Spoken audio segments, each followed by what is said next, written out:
Hello, I'm Isaac Hayes III, founder and CEO of Fanbase, and I'm here with a very important message. We are at a turning point in the Black community where we must have equity in the apps we use that scale to billions of dollars. But this time, we own the infrastructure, we own the culture, and we shape the future. And Fanbase is the future. Fanbase combines the free functionality of Instagram, TikTok, and YouTube into an all-in-one platform built for the evolution of social media and monetization. With over 1.4 million users, that's real proof that we are shifting the conversation of tech ownership and equity for creators. So right now, I want you to go to startengine.com/fanbase and invest today. The minimum to invest is $399. That gets you 60 shares of stock in Fanbase at $665 a share. This marks a turning point in Black ownership of social media. If we don't take this opportunity to own social media right now, we will always be customers to our own creations. And that can't go on. So once again, go to startengine.com/fanbase and invest today. We must own the platforms where our voices live, our stories matter, and where our culture drives the world. Thank you.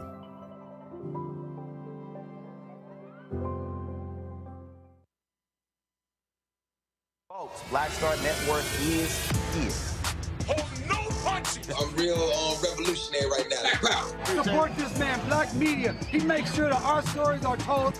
Thank you for being the voice of Black America, Roland. Stay black. I love y'all. All momentum we have now, we have to keep this going. The video looks phenomenal. See, this difference between Black Star Network and Black-owned media and something like CNN. You can't be Black-owned media and be scared. It's time to be smart.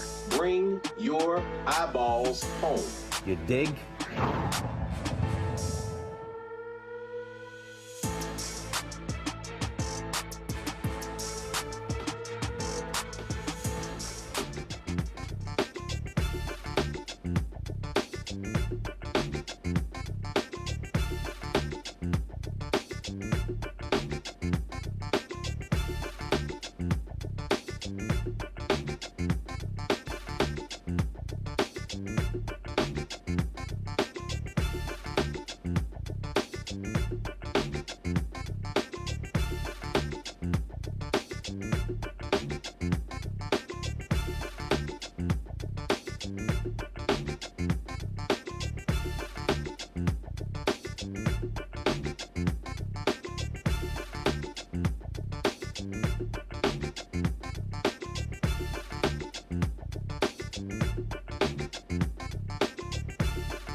Today is Monday, October 6, 2025, coming up on Roland Martin Unfiltered, streaming live on the Black Star Network. We are on day 6 of the government shutdown, and the Senate will hold its 5th vote on the spending bill aimed at reopening the government.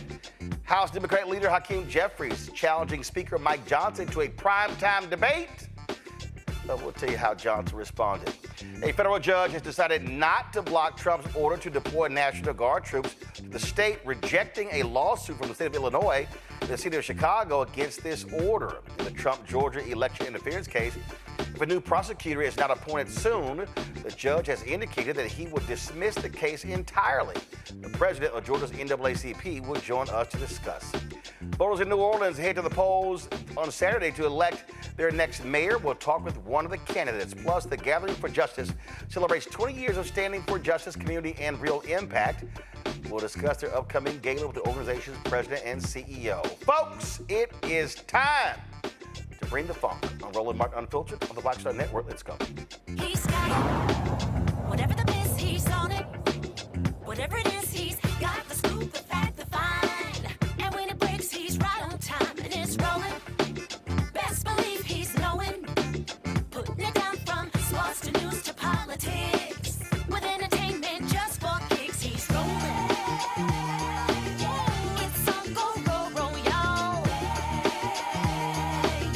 It's Roland Martin, yeah. Rolling with Roland now. He's funky, he's fresh, he's real, the best, you know he's Roland Martin now.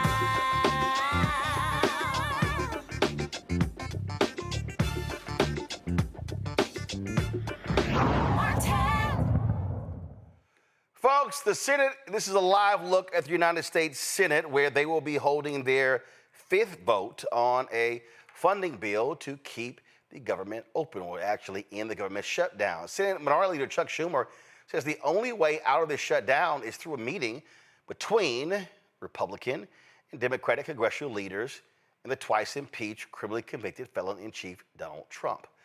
Earlier today, Democratic House Leader Hakeem Jeffries sent a letter to House Speaker Mike Johnson challenging him to a primetime debate over the shutdown. Dear Johnson, dear Speaker Johnson, I'd like to challenge you to a debate on the floor of the House of Representatives any day this week in prime time, broadcast live to the American people. Democrats have been clear and consistent in our position. The country needs immediate bipartisan negotiations between the White House and congressional leadership in order to reach an enlightened spending agreement that reopens the government, improves the lives of hardworking American taxpayers, and addresses the Republican health care crisis. Unfortunately, Donald Trump and your party decided to shut down the government because the GOP refuses to provide health care to everyday Americans. Further, you have kept House Republicans on vacation instead of working with Democrats to reopen the government. Republicans have set in motion a health care crisis that has ended Medicaid as we know it and ripped coverage away from millions of working-class Americans. Throughout the country, including in your home state of Louisiana, hospitals, nursing homes, and community-based health centers are closing. Equally troublesome, if the Affordable Care Act tax credits are allowed to expire, millions more will lose their health care coverage. The cost of premiums, copays, and deductibles will skyrocket in an environment where Republican policies continue to make life too expensive. Given the urgency of the moment and the Republican refusal to negotiate a bipartisan agreement, a debate on the House floor will provide the American people with the transparency they deserve.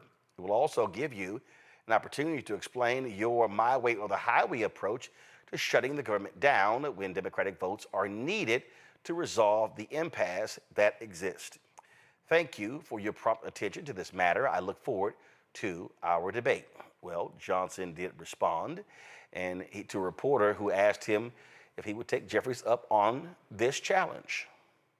When the poll says that about 13% of the people approve of your messaging, then you make desperate pleas for attention, and that's what Hakeem Jeffries has done. Look, my friend Hakeem had his shot.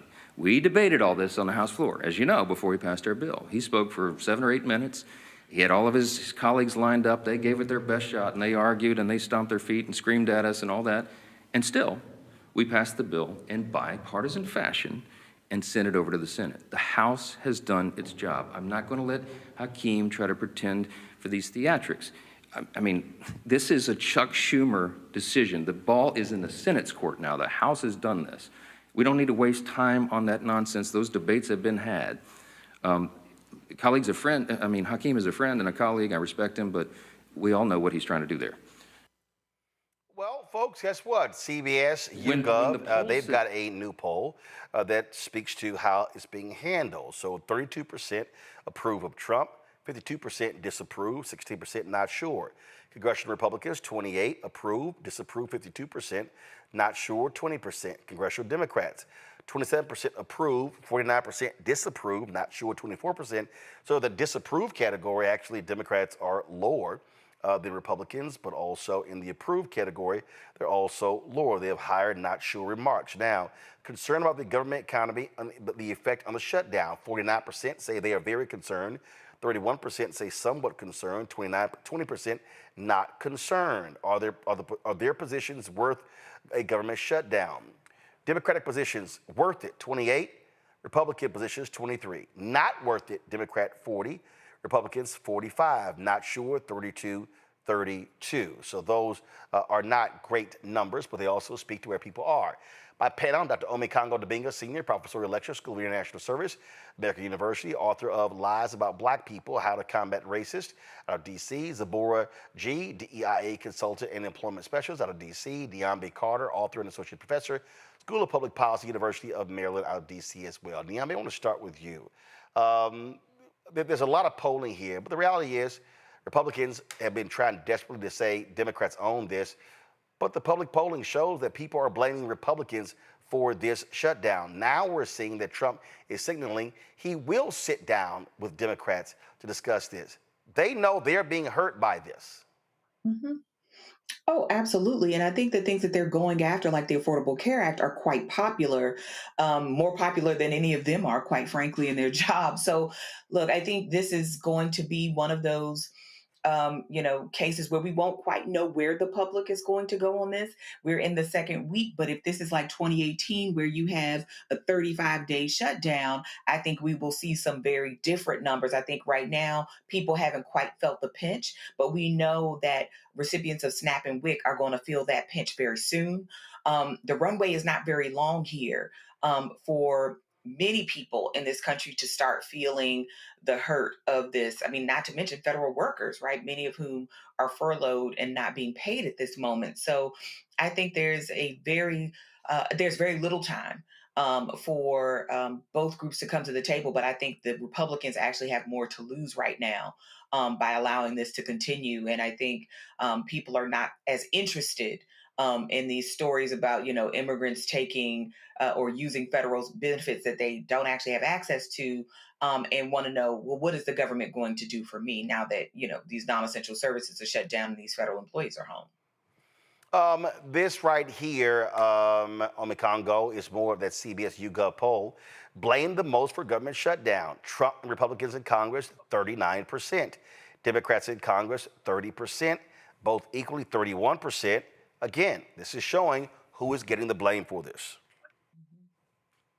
Yeah, and I think that these numbers are going to go up. I think that's why Trump is saying that he's willing to meet, because the fact of the matter is we're coming up on this Friday. It's going to be the first time checks are supposed to go out and may not. Military families are like the next week, I believe the 15th or so, are supposed to be looking at checks they may not get. You saw Trump speaking to the Navy this weekend, talking about, don't worry about it, I'm going to pay you. You also have the situation with the farmers. How is he going to give them a bailout where there's no Department of Agriculture that's open to be able to issue checks? And so Mike Johnson is clearly making the rounds more than we've ever seen, because they're really trying to control the narrative. But even some Democrats have gone on some of these Fox Spaces and have broken down the hypocrisy of all of this. And so Mike Johnson can go out to his restaurant and chill, and Trump can go play his golf, but the American people are not stupid. Furthermore, the Republicans are not in Washington, D.C., and Democrats need to do a better job in terms of the imaging and messaging of just walking by these Congress folks' doors and showing that they're actually not there. How are you going to negotiate when people aren't even showing up? I also give credit to the Democrats, from AOC and Bernie to what Hakeem Jeffries have been doing. They've been consistent. They've been on message. They kept the messaging simple, and they deserve a lot of props for that as well. And I'm hoping that they continue to hold out, because the majority of Americans have their back. Zabor. Yeah, I definitely agree with all of that. I think that thinking about disabled individuals and how it's going to really impact the American people at home, people are really concerned about losing benefits and about, not being able to have disabled individuals are dependent on that Social Security income, and elderly are dependent on that Social Security income. So to have the shutdown continuing, and like he said, no one is really negotiating. You're not even here to negotiate. It creates a really big problem for the disabled community that already are having, limited supports and don't have the accommodations and things they need. And for those individuals that are trying to take care of their children, take care of their families, and still, go to work and all of these things, I just think that it's really important that we come to some kind of conclusion and we really think about what's more important. Is it going to be not really working together, or is the long-term impacts of what that big, beautiful bill is going to do to those services more important? Absolutely. All right, folks, so we're going to keep watching to see what happens. We'll watch the Senate vote. We'll tell you what happens there as well. Got to go to break. We come back. A couple of different federal judges deal a positive and a negative to Trump in their efforts to send National Guard to different states. We'll tell you about those decisions next, right here, Roland Martin Unfiltered on the Black Star Network. This week on The Other Side of Change, we are talking about our North Star, our luminary, our guide, Assata Shakur, who recently passed away in Cuba. We're going to unpack her legacy. I refuse to allow Assata's legacy to die before children that aren't even born. Our babies that aren't even born must know her and must know her. And that roadmap is going to get us closer to liberation. You're watching The Other Side of Change only on the Black Star Network. Next on The Black Table with me, Craig Carr. A reminder that there is always more to a story than meets the eye. From book bannings, growing censorship in our classrooms, and the loss of basic human rights, the actual motivations behind those actions and others paint an even more troubling picture than most of us realize. What we need to do is bring this issue front and center to the table, because the alternative is that we'll just go down slow, which is no way to go down. Master historian and educator Dr. Gerald Horn joins us again, and we take a deep dive into the truths behind the headlines of the day and how we might be able to turn the tide. That's on the next Black Table here on the Black Star Network.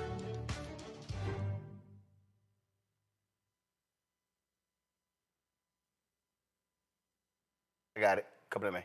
Melanie Camp, on Black Civic Participation and Black Women's Roundtable.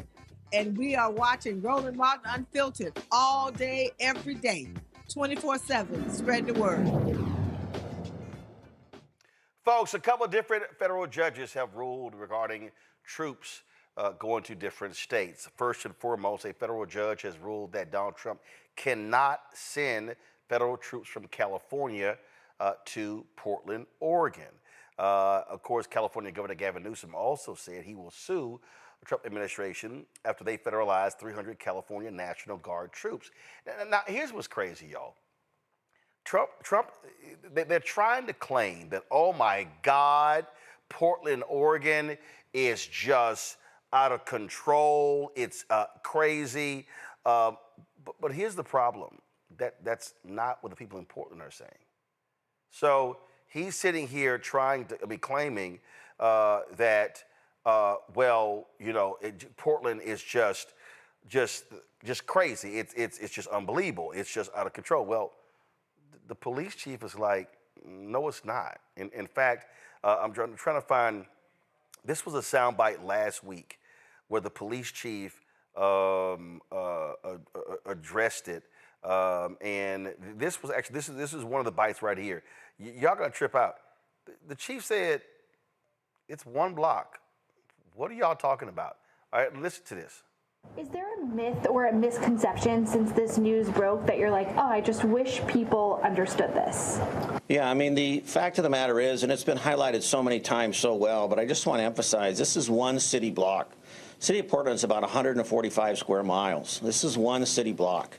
And even the events that are happening down there do not rise to the level of attention that they are receiving. We are seeing this true for our society in whole. I'm not going to try and editorialize too much, but these, 30-second, 20-second, 15-second clips clips that are brought in from months ago or maybe even years ago. We've seen Portland portrayed through the events of the lens of 20 and 21. And what's actually happening in the response that we're seeing both from Portlanders and from the Portland Police Bureau is not in line with that national narrative. And it is frustrating, but we're going to continue. I mean, that's the police chief, y'all. So who should you believe? Lying-ass Trump, lying-ass Stephen Miller. Who should you believe? Now, there was a battle back and forth today between CNN's Caitlin Collins and the chief liar-in-chief, that is Carolyn Levitt, Trump's spokesperson. So listen to this back and forth. A federal judge over the weekend that the president had appointed to the bench in his first term in office basically argued that he could not deploy other states' National Guards to Portland, basically said that it was untethered, his argument, to what is actually happening on the ground. Which local officials in Portland have said that the National Guard is needed there?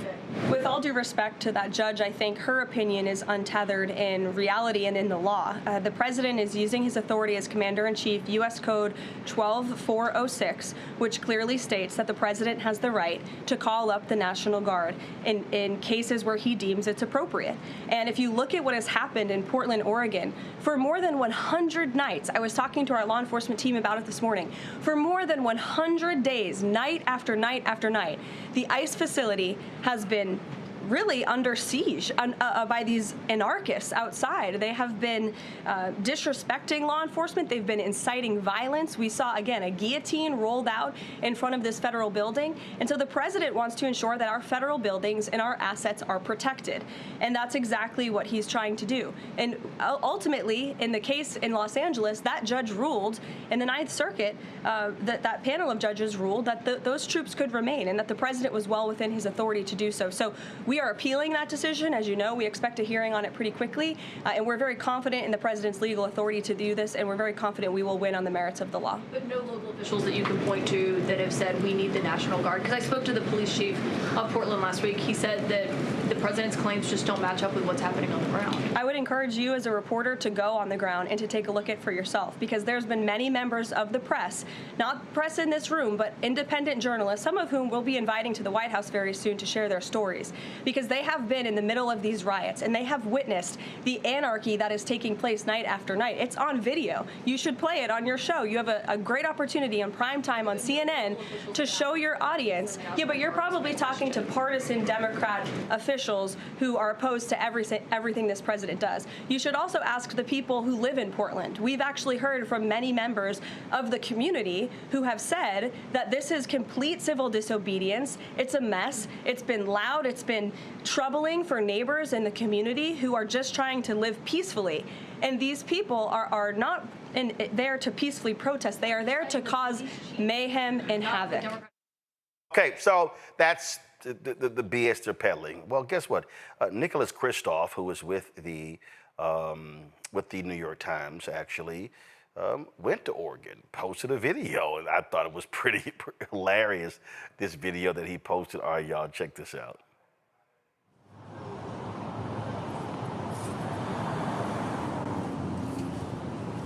Be careful.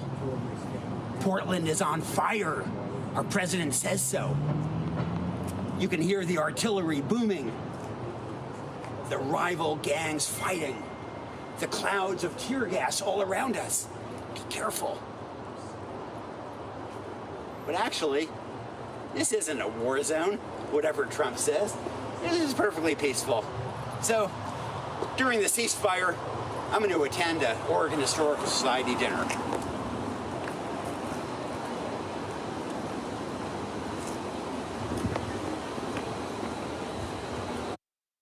Now, of course, that's Oregon. We see what is happening in Chicago, totally different. We have seen vicious efforts by ICE there, rappelling down from Black Hawk helicopters against this one particular building. I mean, zip ties of grown people, have dressed folks, children as well. A 2-year-old child. Really? Zip-tied? I mean, it makes no sense whatsoever. Illinois Governor J.B. Pritzker addressed this issue as well. This is what he had to say. Earlier today, the state of Illinois filed a lawsuit challenging Donald Trump's unlawful and unwarranted plans to deploy armed military troops to Chicago. There is no invasion here. There is no insurrection here. The local and state law enforcement are on the job and managing what they need to. Right. So that was the governor. Now, Mayor Brandon Johnson, Chicago mayor, addressed this issue as well, because what we saw take place in this one particular building where they claimed they were going after Venezuelan gang members, but it was black folks who were being pulled out, who were standing there detained, arrested, 3 o'clock in the morning, half clothed, children as well. This is the mayor. Thank you to the community-based organizations that are standing together in this critical moment in our nation's history. We are here today to talk about the events that have transpired over the past week. The past week revealed the true face of the administration's immigration enforcement in our city, and the entire world was able to witness that. On Tuesday, federal immigration agents raided an apartment building in the South Shore community in the middle of the night. This building was managed by a slumlord that people have all been clear about. The city actually sued the owner in February over 15 building code violations. The residents were dealing with deplorable conditions already. This was before ICE trampled. But when they came in the middle of the night, they terrorized the families that were living there.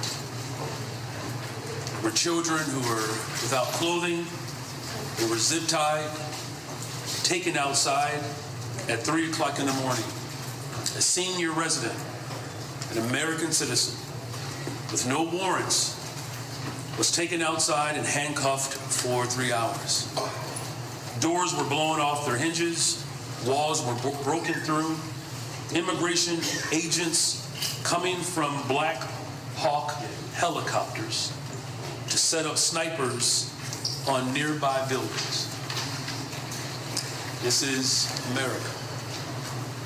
One resident described the situation plainly, and I quote, "They had immigrants in one van and black people in another van." This raid wasn't about public safety. It was about and it's certainly not about immigration. This was about a show of authoritarianism, a forceful display of tyranny. They sent a clear message to all Chicagoans. They said, "We do not respect your rights. We can do anything we want and we will film it and put it on social media." The very next day, ICE agents chased people outside of a homeless shelter on the south side and then caused a car accident on the west side. Immigration agents put a young black man in a chokehold on the side of the street in East Garfield Park. Witnesses, one of which you will hear from this morning, bravely filmed the interaction, eventually leading to this person's release. On Friday, agents dispersed tear gas in the middle of a busy city street. Chicagoans were hit with chemical agents while walking their children home from school. A couple ran from tear gas with a 2-year-old child in their care. Agents went into the Humboldt Park Health Center and detained a sitting elected official, Alder Jessie Fuentes, of the 26th Ward, because she simply requested to see a warrant. On Saturday, they escalated even further by shooting a U.S. citizen. They claimed it was defensive fire, but frankly, we cannot trust anything that comes out of the administration. It was only a few short weeks ago that they claimed officers were severely injured in the killing of Mr. Villegas Gonzalez in Franklin Park. A Sun-Times investigation found that the agent said on a body camera footage that it was, in fact, nothing major. We have a rogue, reckless group of heavily armed mass individuals roaming throughout our city that are not accountable to the people of Chicago. Their actions put all Chicagoans at risk. When protesters confronted federal immigration agents in Brighton Park on Saturday, they were met with pepper balls and more repression. CPD responded to attempt to de-escalate the situation, and ICE tear-gassed our police officers. Let me be clear. Tear gassing women and men who serve as Chicago Police Department officers is not how we make our city safer. I'm calling for a full investigation into this incident and into all of the brutality that we have seen over the past week. They are taking police resources that should be in our neighborhoods, serving Chicagoans and diverting them to deal with the chaos that they are causing. We need ICE out of our city so that we can continue to focus on the strategies that have been working to drive violent crime down. These actions tell us a simple truth. If we allow this administration to take away due process for anyone, we will allow them to take away due process for everyone. They told us that this was about the worst of the worst. In reality, they are going after anyone who objects to families being ripped apart and community members being disappeared. ICE lies and people die. We cannot allow this to continue. We must take action more drastic than what we have taken before, because what we are seeing is a more radical attempt to undermine our democracy. And today, we are signing an executive order aimed at reining in this out-of-control administration. The order establishes ICE-free zones. That means that city property and unwilling private businesses will no longer serve as staging grounds for these raids.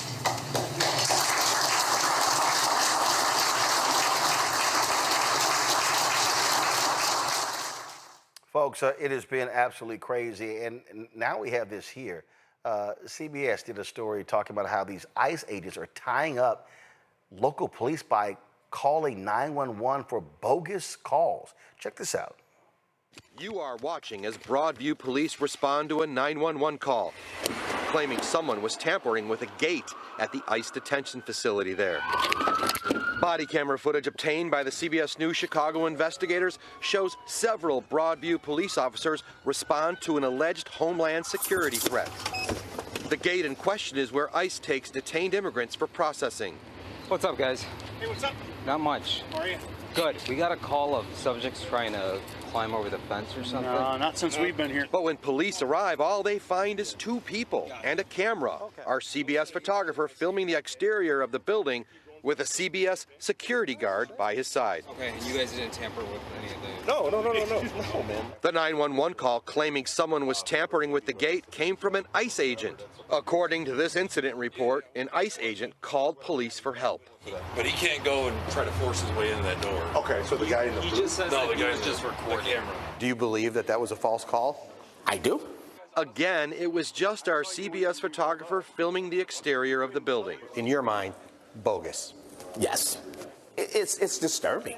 It's ridiculous. The Broadview Police Chief Thomas Mills says this is just one of several questionable 911 calls his police department has received from ICE at this facility recently.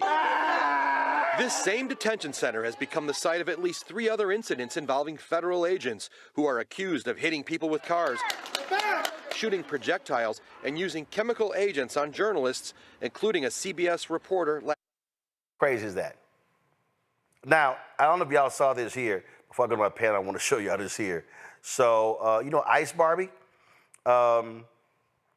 Ice Barbie was in Broadview, okay? And she actually tried to go to a city facility because she wanted to use the restroom. And they were like, nah, we're good. And so, you know, so she was whining, complaining on the right-wing show, Benny Johnson, you know, the dude who got all that money from Russia. So, y'all, check this out. Can we use your restroom? No, you cannot. We can? Please don't close the door. Please don't close the door. Okay, all right, thank you. Interesting. That's what Governor Pritzker says is cooperation in keeping people safe.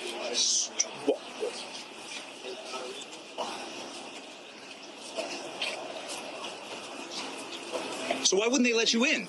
What's been going on here? What's been going on here, Secretary? We were coming to go out and do some operations to pick up some guys with criminal convictions on them, and the city police wouldn't even let us use a restroom. And you were just blocked by a worker here for the city? A worker at the municipal building here in Broadmoor would not allow us to go in and to use a restroom at the police station. So as much as these local leaders and governors talk about cooperating and having the backs of our law enforcement officers, this is what we have to put up with every single day. And all we're doing is getting criminals, terrorists, and cartels and gang members off the streets to make families safer here. It's ridiculous.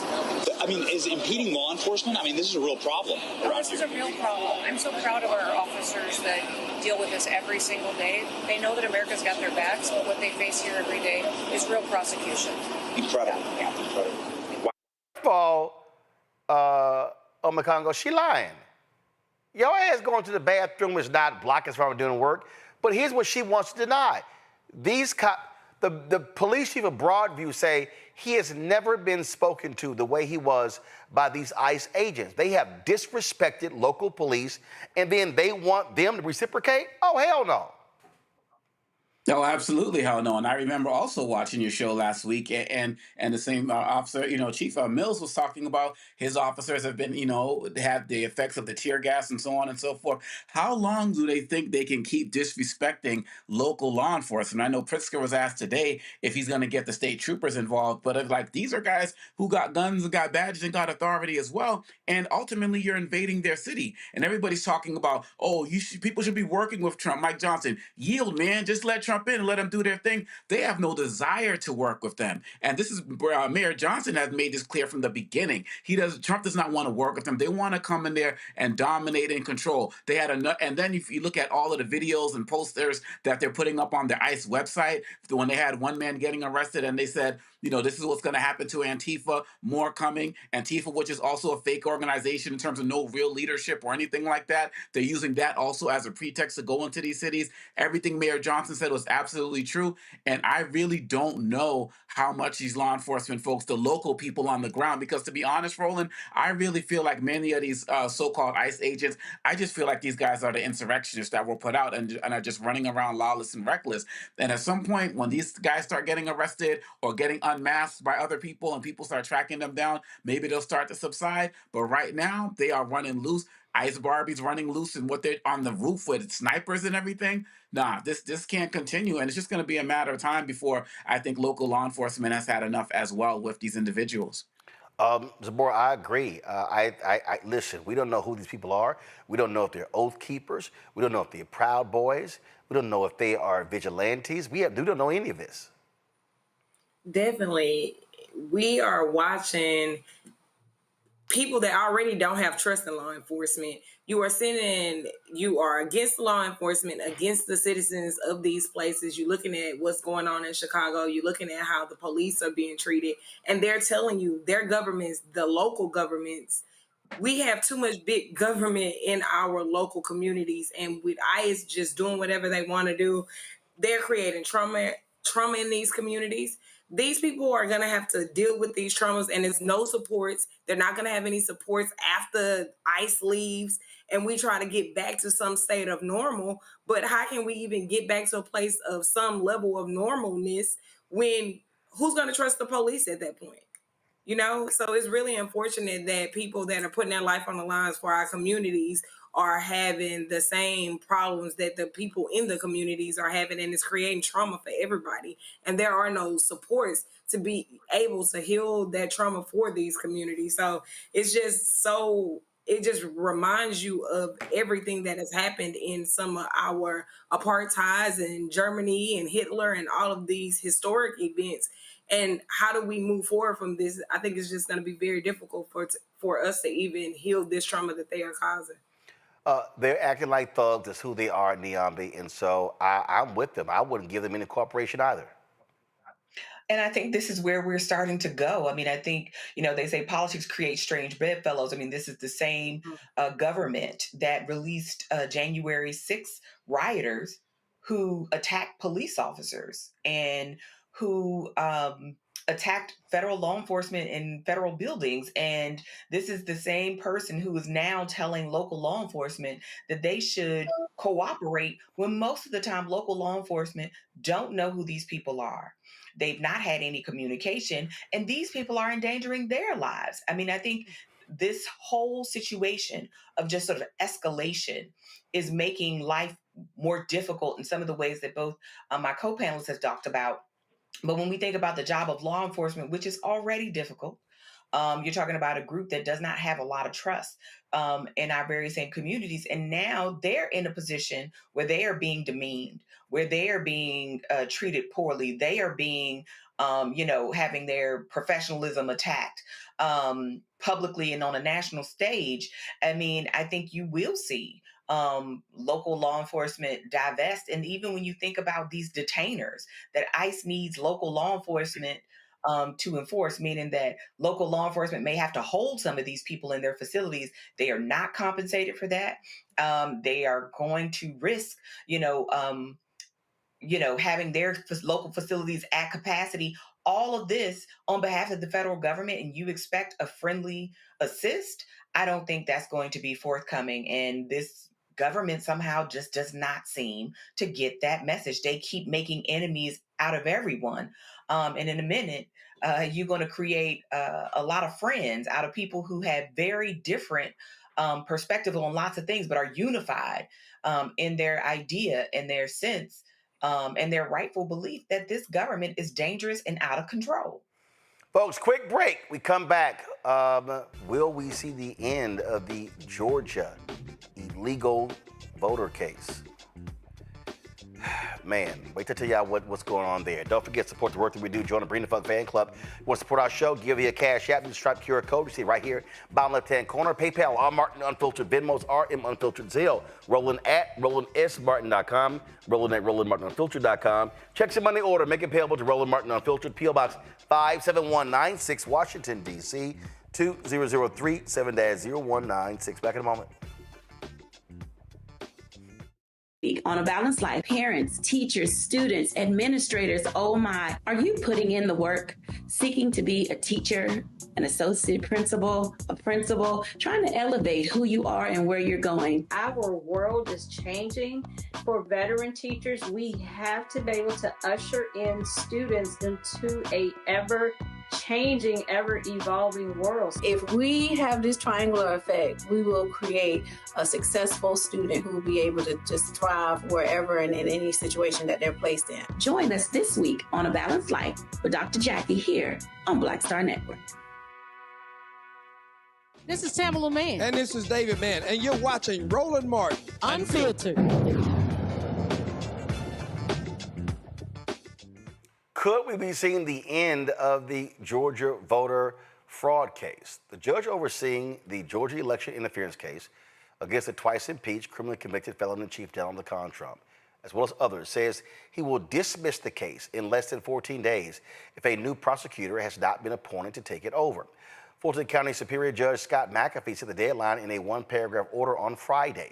It is the responsibility of the Prosecuting Attorneys Council of Georgia to appoint a new prosecutor for the case following the disqualification of Fulton County DA Fannie Willis from continuing the prosecution. Georgia's NAACP State President Gerald Griggs joins us right now. Now, Gerald, here's the deal. Okay, who is this council? Who are they made up of? Are they Republicans? Are they Democrats? And what the hell is taking them so long? So they're appointed by the governor. And so the governor makes a determination of who will sit on the Prosecuting Council of Georgia. And they've made the determination that they will choose who the next appointed prosecutor will be on this case. So typically they pick the prosecutors from the judicial circuits around the state. And this order by Judge Scott McAfee has put a time limit on the amount of time they have to make that appointment. And so we are very concerned. Of course, this case has dragged on for years. We want to make sure that it's fairly tried. And so we're calling on the Prosecuting Council of Georgia to appoint a duly elected district attorney from the Metro Atlanta area to oversee this case and to complete the case based on the will of the people. So how long ago was it that the Supreme Court ruled that Fannie Willis was disqualified from the case? Last month, about 2.5 weeks ago, the Supreme Court ruled that she was disqualified. And so the judge then at that point last week issued an order giving 14 days for the file to be turned over and a new prosecutor to be appointed. And subsequently, Pete Scandalakis, who's the head of the Prosecuting Council of Georgia, filed a filing on Monday today stating that he has not received the file from the Fulton County District Attorney's Office and asked for another 90 days to get up to speed and to appoint it to a duly elected prosecutor in the state of Georgia. So, okay. And does this council meet? Do they, I mean, like, what the hell's taking so long? You would think they would already had somebody's name in the back pocket, knowing full well it was likely she was going to get disqualified. Well, that would be my hope. And typically they do have conflict counsel, conflict district attorneys that are willing to take this case. But this is a very, very big case. And so I would have hoped they would have been prepared for this ruling one way or the other. But it appears that they were not ready to appoint someone. And the judge is trying to move this case down the field. So what we want people to understand is if the case is in fact dismissed, in the state of Georgia, you still have 6 months from the date of the dismissal to reactivate the prosecution. But we are concerned that the will of Fulton County residents, because again, the indictment was returned by Fulton County citizens who voted for an indictment, and the defense is entitled to due process and a fair opportunity for the case to be heard by citizens on a trial jury. So all we're asking for is the process to play its way out and not for a legal technicality to end this case. Absolutely crazy. What are folks there saying, and what kind of pressure to be put on this council? I mean, they could just sit on this. Well, I think people are just now recognizing what happened in the state of Georgia, just finding out about the ruling. And so we are encouraging people to contact the Prosecuting Council of Georgia at their office or through email to make sure that they understand the importance of this case and the need for the public to understand and to have a trial and for the defendants to have due process, but ultimately to get to the bottom of what happened in the election case here in Georgia. All right, then. Gerald Griggs, we surely appreciate it, man. Thanks a lot. Appreciate you. Folks, this is one of the things, that, again, that we really have to focus on, pay attention to. And, yeah, you know, I've said it over and over again, and you know, I got people, Zabora, who got mad at me, but I'm sorry. Finally, Willis screwed this up. I mean, anybody with common sense, if she did not put her boyfriend on this case, we're not having this conversation. She definitely screwed up. I mean, as a Black woman, she knows that the level of accountability for her is way higher. So you can be a professional woman and not think of how your decisions will impact other things. This situation is causing a lot of problems, and her decision making makes you question her ability to do her job. But at the end of the day, it's like, okay, you've made all of these bad decisions. How are we going to move forward? And you're putting Fulton County in a really bad position. She definitely has to make some wiser choices and make sure that she is aware of how all of these things have been impacted over the last couple of years. It would be a shame, Niambi, if this case just went away. Bottom line is they got the goods on them. I mean, a number of these people have already pleaded guilty. Mm-hmm. Yeah, but I think, you know, this has been complicated by so many other things, right? I think Zabor is exactly right. I mean, the personal details, right? The things that look inappropriate, that look corrupt, kind of overshadowed the other corruption, the real things that were on the table in this case. And unfortunately, we can't have that discussion because it's been overshadowed by Fani Willis. And, you know, I think it's unfortunate on so many dimensions. I think it's unfortunate for the people of Georgia. It's unfortunate for our democracy, but it is also unfortunate because you do have this person here who, by all metrics, right, is sort of good at her job, but has been not so good in separating the personal from the professional. And, you know, now we can't have the most important conversation we need to have because we're talking about ethical lapses and professional miscalculation and misjudgment here. Yeah, I'm a Congo, and it's just, again, this case could have actually gone to trial had it not been sidetracked by all of this stuff. Yeah, and we're just another example of where Trump is not going to see the inside of a courtroom for trying to overturn the election. All of the other cases were other issues, and here we are right now. And I disagree with our guest. I'm from NAACP that, this isn't working the way it's supposed to. I think it's working exactly how it's supposed to. I think they want to slow walk this and they want it to go away. I think this is their plan all along. And this is another botched opportunity to get this man. I mean, so many dominoes had to fall in place for Trump to be able to get elected again. We have this situation, Merrick Garland waiting like over a year and a half or however long, slow walking these things. But yet here we are. With Trump, you got to dot every I and cross every T. And that was not done in this case. And now they are going to make this case go away. And so this man, so many people are aiding him in his process to become an authoritarian. And this is just another step in that process. I'm sitting here looking, yes, y'all, some of this stuff, and I got to talk about these tariffs. And if I hear another crying-ass Republican over these tariffs, and they're just, oh, my God, what are we going to do? This here was a CBS piece of one of these guys in Iowa. And see, this is what I really wish these media people would do. Stop interviewing these farmers and not ask them who they voted for. They should be asking them, hey, who did you vote for during the election? All right, so here's one of these farmers complaining about tariffs and how they're losing their money. This is the season that farmer Rob Ewalt usually lives for, harvesting nearly 2,000 acres of corn and soy. I don't believe there'll be a profit this year. I think we will go backwards. Ewalt learned the family business from his parents, who struggled but survived the 1980s farm crisis.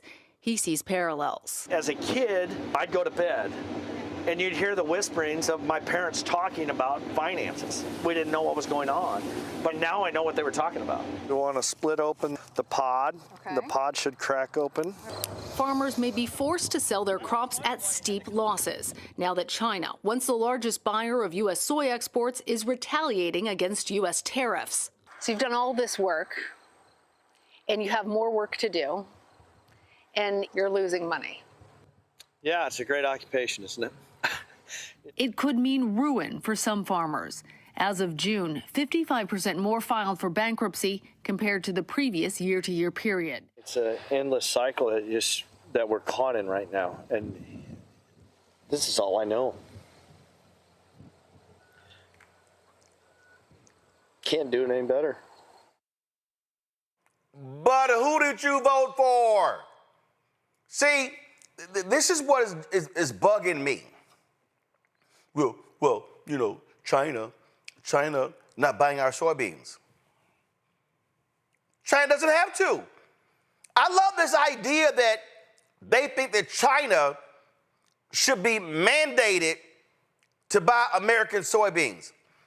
Trump shitted all over China. Trump sat there and started this trade war, and that's all we keep seeing. All we keep hearing of these farmers, oh my God, I mean, what are we gonna do? I mean, we're losing money, and it's costing us money, and hold up, here's another one. I found one more. Check this out, y'all. Northeast Ohio farmers like Portage County's Chuck Sayre, and you'll learn that there are two W's over which they have no control. Weather. We got a little dry in August, but weather-wise, we're still pretty good. And Washington. In the mood I'm in right now and how we see things, I'm glad the government shut down. I wish they would get out of the way. It's a frustration born out of a trade war with China, America's biggest buyer of soybeans, that began in 2018 when farmers like Sayre felt the initial hit. From 2013, our income is down over 50%. Though China cut back, they were still buying American soybeans. In this latest trade war, the China market has essentially been shut down. China has stopped purchases of soybeans, and this is a huge impact for our farmers because this is the biggest export economy for a lot of farmers, throughout the Midwest, especially in Ohio. That's driven down the price of soybeans, which means for farmers like Sayre, a loss on every seed that was planted this year. Every acre of soybean we grow this year, right now, we're losing $300 per acre. So over our little 1,000-acre farm of soybeans, that's $300,000 worth of loss. Dion B, they voted. Iowa, red state, voted Trump. Wisconsin, Trump. Michigan, Trump. Pennsylvania, Trump. Nebraska, Trump. Kansas, Trump. Missouri, Trump. I'm sorry. Y'all voted for this. See, I love this. And the crazy thing, Yami, he did this shit last time. They got screwed last time.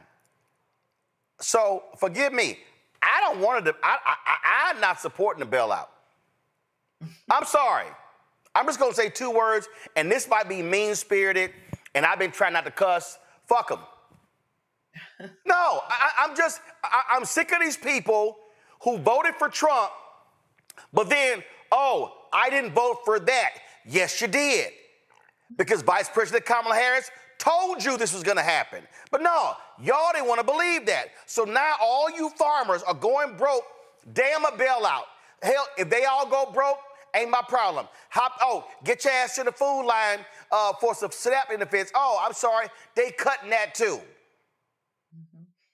Well, I mean, and we've seen farmers have multiple bailouts. So, I mean, this is would be one among many. But I would say to that, though, Roland, and this question comes up over and over again, it's like China told you what they would do. When Donald Trump was telegraphing, this tough talk about tariffs and how he was going to be imposing all these tariffs on countries around the world that we do business with, he took dead aim at China, and China told him then, we won't buy these soybeans, which they told him the first time he did it and what they followed through on. You're talking about an economy with 1 billion people. And they heavily are subsidizing, right, soybean production in this country because we can't absorb the amount of soybeans being produced by the United States. So, I mean, you didn't have to look at third parties to tell you. China told you. And Donald Trump also told you things like they're going to pay for it. And even though economists and everyone else said that's not how tariffs work, people let their racism, let their nativism, let their worst impulses guide their decision making, not thinking about the fact that the United States cannot govern other countries and what they choose to do, China being one of them. And so now that we're in a trade war with China, of course, we're going to be in some other stuff with South Korea and other countries around the world. We can expect not just for farmers to feel it, but for other parts of our economy to feel it. It's going to get a lot worse before it gets better. And if the only thing we can ask for is more government welfare for farmers, this is going to be a real problem because you have the government talking out of both sides of their mouths. We can't say we're going to rescue farmers, but then tell, the millions of people that are on Medicare and food subsidies that there's no money for you. So I think the United States government or these farmers are going to just have to reckon with the fact that this is the United States government that is not interested in them, hasn't been interested in them, but was willing to use them. And they were more than willing to be used. And now we are all reaping the consequences of those actions.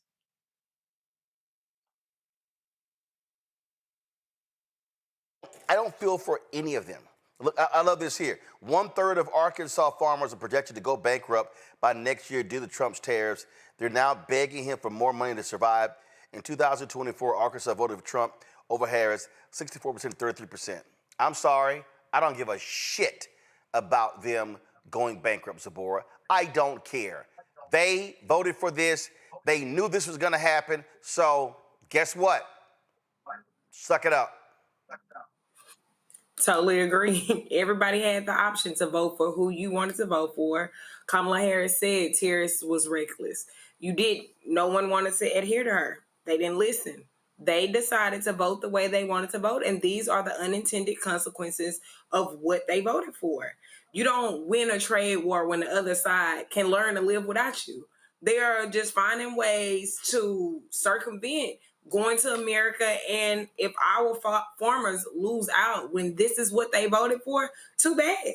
You should have listened to the economists. You should have listened to all of those warning signs and looked at his track record of what happened to you the last time he was in office. So at the end of the day, you knew what was going to happen and you didn't believe what was going to happen, or your hatred and your racism and all of the things that you care about more trumped what your future will look like on your farm. So if you're losing a farm for all the years that you've had that farm, too bad. We've lost so much more as a Black community with the decisions they made to vote this president in office. I don't care, Ome Congo. I do not care. If they go broke, they go broke. I hear you, man. And lastly, I hear you. And lastly, Democrats don't bail their asses out. Cause see, they got bailed out last time. They got welfare last time, and they still said screw Biden or screw Harris. So I would be like, hell no, we ain't supporting no bailout. Hell no. Matter of fact, I would say, Trump, you want $50 billion, you want to bail out for the farmers, well then you're gonna bail out student loan. Yeah. I mean, they could demand a lot. I mean, the Democrats could demand a lot if they wanted to. I mean, they're fighting for, the healthcare, but they can demand a lot of things right now. Tariffs, cut those and the like. But when it comes to these farmers, Trump is like the guy who pays somebody to attack him and his girlfriend to lose the fight so he could be the savior. Like, he needs people to depend on him. And that is exactly what he's doing with these farmers. These farmers, I keep thinking of the late, great Dr. Joe Madison, who says, what are you going to do about it? If you feel like you've been screwed, then you should be down to be supporting the Democrats, funding Democratic campaigns. This already happened to you in 2018. But like you said, they're blaming anybody but Trump. They're blaming China. They're blaming Democrats. They're blaming Washington gridlock. What did the guy say? I could do without Washington. But they don't want to go for the guy who's making this happen. And one thing that we haven't mentioned is this Argentina $20 billion bailout that's going to be happening. And Argentina's making a deal with China for the soybeans as well. So it's like they're getting screwed in so many different levels. We're bailing out these other countries and screwing the farmers. And they should have been paying attention not only in 2018, but also when USAID got closed down, because that was also a venue that they used to get their grains across the world as well. And when that didn't happen, when they didn't speak up after that got shut down, I'm like, they're still going to ride with this dude regardless. They're still going to build with what this guy says regardless. And once they lose their land and it's bought by some type of foreign entity, because Trump got all these connections with the Saudis and so on and so forth, I still don't know if we're going to get them to move towards the Democratic side come 2026 and come 2028. But I think the Democrats will have a big heart, and if they get in, they're still going to bail them out anyway. I can see it. Go broke. Hey, what do they used to do in Rome in the Colosseum? I do not have an ounce of empathy for these people. I cannot feel bad for somebody who voted for a person who made it clear he was going to launch tariffs, and it screwed you last time, and then you're shocked you got screwed. So, what remember that hotel guy? It's above me now. It's above me now. I do not support welfare, a subsidy, a bailout, whatever you want to call it, for these farmers. And matter of fact, since we're going to do that, I only support a bailout for farmers in blue states. Isn't that how Trump is operating? I'm just saying. Yeah. All right, y'all, going to a break. We come back. We're going to talk to one of the candidates running for mayor of New Orleans. Election is on Saturday. Let's talk about it. You're watching Roland Martin Unfiltered on the Black Star Network. If in this country right now, you have people get up in the morning and the only thing they can think about is how many people they can hurt, and they got the power, that's the time for mourning. For better or worse, what makes America special, it's that legal system that's supposed to protect minorities from the tyranny of the majority. We are at a point of a moral emergency. We must raise a voice of outrage. We must raise a voice of compassion. And we must raise a voice of unity. We are not in a crisis of party versus party. We are in a crisis of civilization, a human rights crisis, and a crisis of democracy itself. And guess what? You've been chosen to make sure that those that would destroy, those that would hate, don't have the final say, and they don't ultimately win. Michael McMillan, President and CEO of the Urban League of Metropolitan St. Louis, and you are watching Roland Martin Unfiltered. Folks, on Saturday, voters in New Orleans will elect their next mayor. 3 frontrunners have emerged from a crowded field of 11 candidates vying for the position. Louisiana State Senator Russ Duplessis, City Council Vice President Helena Marino, and City Council Member Oliver Thomas. They're competing to replace Mayor LaToya Cantrell, who is term limited and will leave office in January. Cantrell is currently facing federal corruption charges. New Orleans City Council Member Oliver Thomas joins us right now. Councilman Thomas, glad to have you back on the show. Man, good to be back with you, Rule. A lot of folks have been voting early. Black turnout is high as well. Most important, your top 3 priorities if you're elected mayor of New Orleans. Well, first of all, to make sure that this little crime surge we have right now is stymied and we can have a safe community. And then the delivery of city services has really kind of fallen apart. People really want and expect that if they're going to pay their taxes, if they're going to pay the city, that they should get their services on time. And then the last thing is, how do we come together to protect this community? We've been under siege, we see, by threats, outside threats from the federal government, as well as we need to have a better relationship with our state. Our state needs to be more partner than predator. But those are 3 things, along with having some of the most qualified people to run those departments. I'm going to be looking at those areas. One of the things that jumps out, obviously, economic revitalization. You're still trying to recover, frankly, from Katrina. Businesses left, people left, rebuilding your housing infrastructure. What's your plan for that? Well, Louisiana's a losing population. The metro region is a losing population. But the crazy thing is that we attract people. We punch way above our weight when you talk about tourism. We're one of the most visited places in the world per capita. We need to build on that. I have a plan for 10,000 houses, bring together housing experts. Let's use a lot of nonprofits that were successful in the past. Let's take a look at how we reprogram CBDG funds for soft seconds.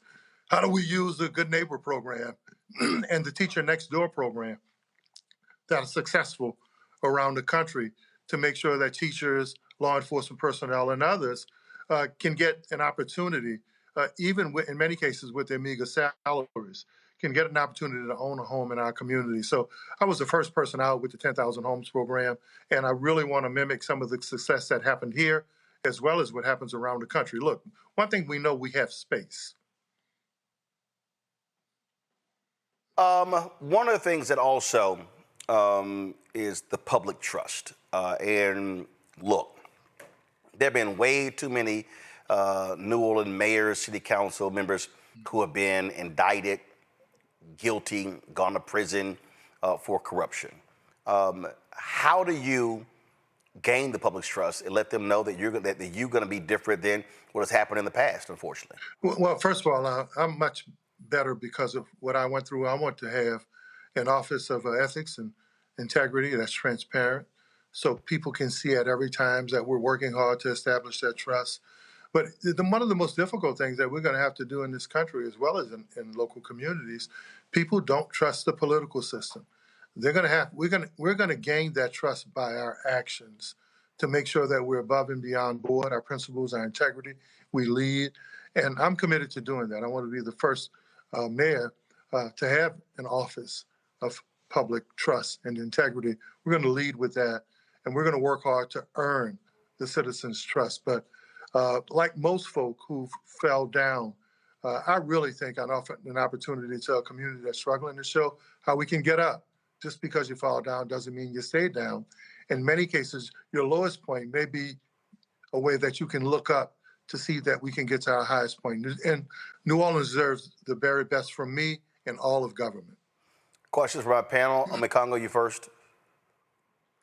Yes, I'm very, very passionate about education. And one of the things I'm wondering is, even with Trump's targeted attacks and what they're doing across the country, they just have very blind policies that they are creating across all departments that are having real impact in local communities. Given what is happening with the Department of Education in this country, how do you support local education initiatives with everything that they are doing in terms of cuts and just getting rid of various programs from DEI and the like? Well, that's one of the things that I built my reputation on. I won the Jefferson Award for taking kids who were failing and putting them on the honor roll. I was a Meal of the Year by the social workers here in New Orleans for the mentoring and the work that I do. I grew up in the Lower Ninth Ward, Desire, one of the poor communities in this city.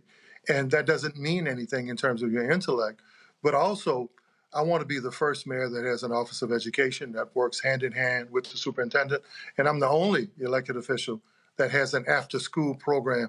That's part of my life, man. That's part of what I'm committed to. And those awards that I won, those awards were before I got elected, which shows that you don't have to get involved in education and get involved with our kids just because you have a political title. That's a way of life for me. Niambi? Yeah, so thank you for speaking with us tonight. I wanted to know, what do you think the healthcare climate is meaning for your city? And in particular, I'm thinking about maternal mortality for Black women, not just in the city of New Orleans, but in the state as a whole, access to STI screenings, birth control, and contraception. Like, how do you address that? I imagine it matters. Yeah, that's something that I deal with. I started the first mental health show, Mentally Speaking, 10 years ago on WBOK. I wasn't elected, but as someone who grew up in a neighborhood that saw his first body, my brother and I, when we were in elementary school, I understand the effects of mental health trauma. When you talk about STDs in this community, over the last 10 or 11 years, Black women have led in HIV and sexually transmitted diseases. Louisiana is 44th in health care. So whether it's mental health, physical health, this community deserves, I think, a national like trauma center that takes a look at mental health and chronic illnesses. We lead. New Orleans flips back and forth with St. Louis and Detroit when you talk about chronic illnesses here. So that's something that I lended a platform to, that as mayor, I want to have a health department that focuses on chronic illnesses, especially in our largest demographic, the African-American community. So that's already part of my life. So you can bet, make sure that that's going to be a priority in my administration. Thank you. Zabora? Thank you, Mr. Thomas, for being on here.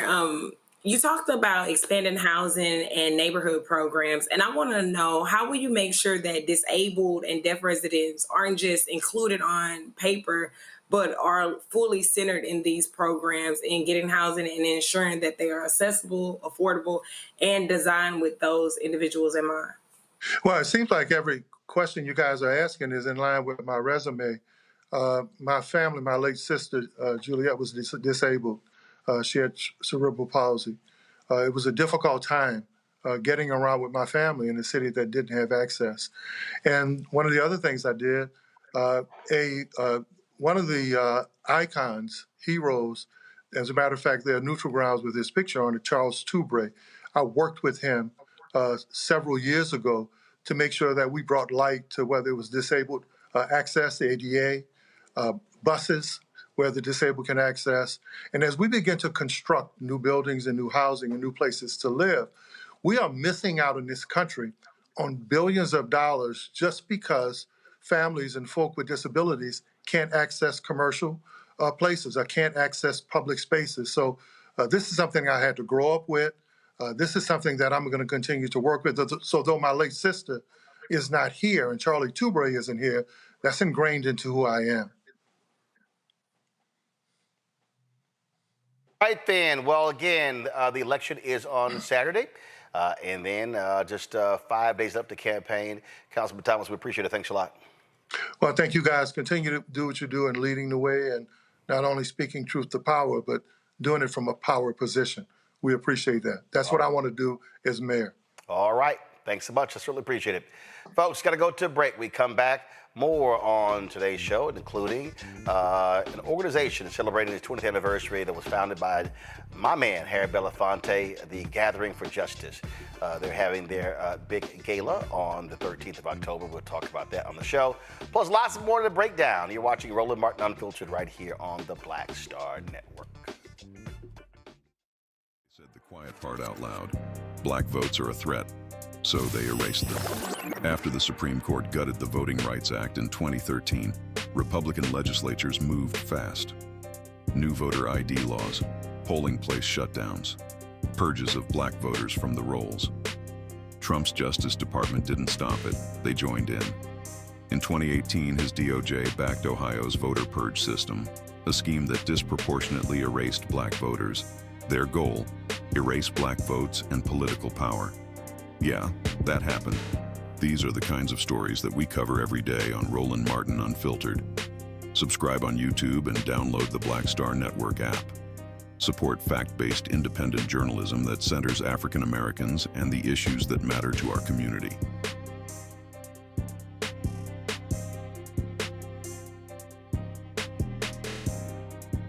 Hatred on the streets, a horrific scene, a white nationalist rally that descended into deadly violence.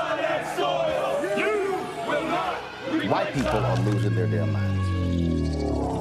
As an angry pro-Trump mob storms the U.S. Capitol, we've seen shooting. We're about to see the rise of what I call white minority resistance.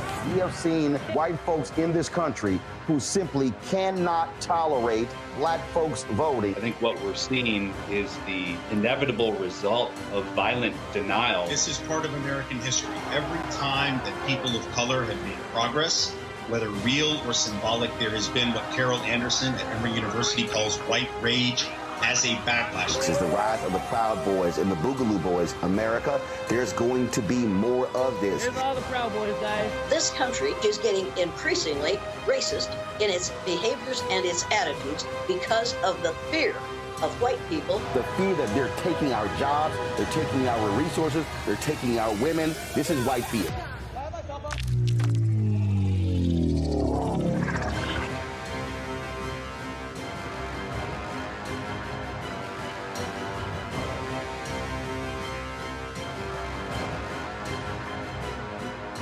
Hello, I'm Isaac Hayes III, founder and CEO of Fanbase, and I'm here with a very important message.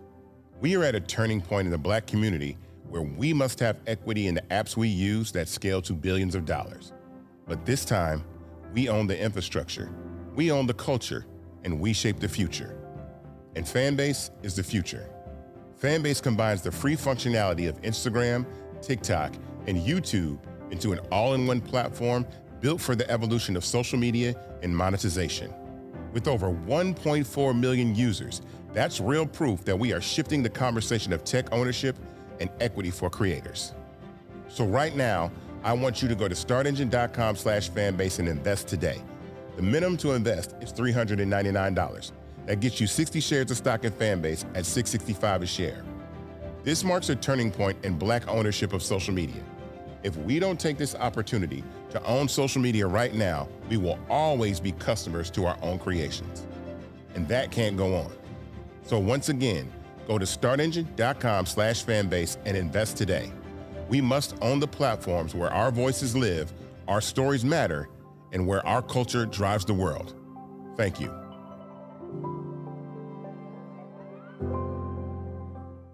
Lil Thompson with winwithblackmen.org. You're watching Roland Martin Unfiltered. Folks, in Louisiana, new video evidence presented by the attorney for a deceased former LSU star, raising major concerns about the case against him.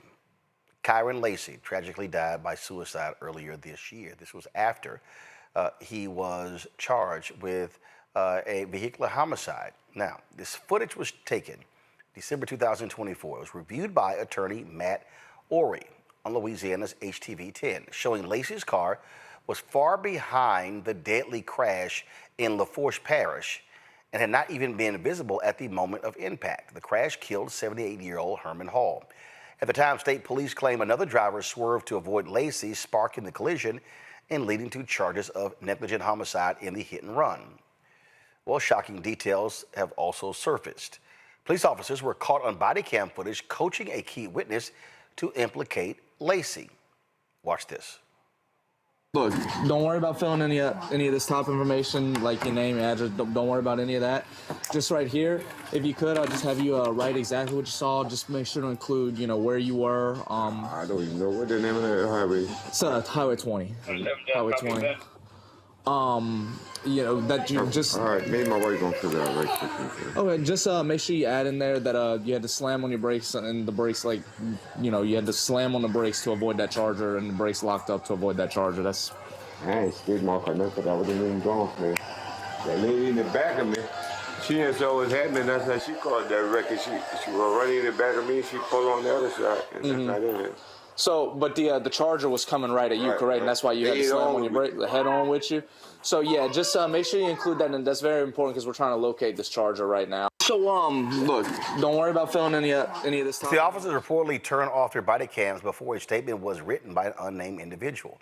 Now the Louisiana Democratic Party is demanding an independent investigation, blasting what it calls wrongful accusations and pushing for the Lacey Law, a bill aimed at stopping false reporting and holding law enforcement accountable. Now, in October 4th statement, state police said findings during the investigation showed that Lacey's reckless driving led to the crash. Quote, no one disputes that he was behind the crash scene. But Attorney General Liz Murrill released this statement today.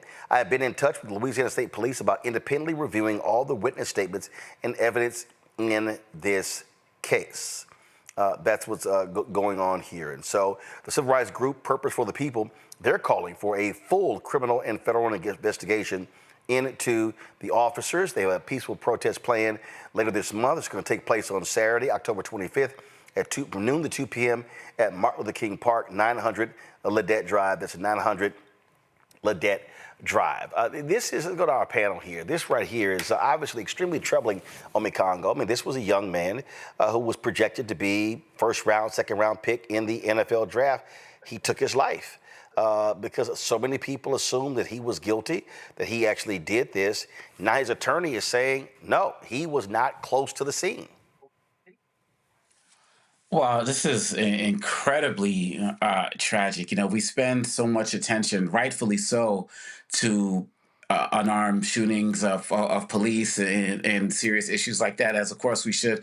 But there are also, you know, Black lives that we lose over situations like this, and we don't talk about this enough. The fact that this man this young man is gone because of how he was tormented after this in this community after police potentially lied about what this man did.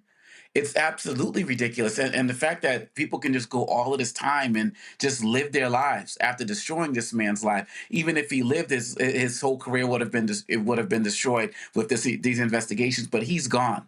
And his family has to deal with that, and our community has to deal with this. And he should be here right now, save for the potentially false accusations of these police officers. And the fact that this was not investigated beforehand just means that some people were just intent on throwing this man's life away. Maybe they thought he was too big for his britches, too popular or whatever. They were just intent on doing this. And now we have to go backwards to try to rebuild this case, which should have never happened in the first place. It's tragic, and there needs to be real consequences if more wrongdoing is found. Zabor?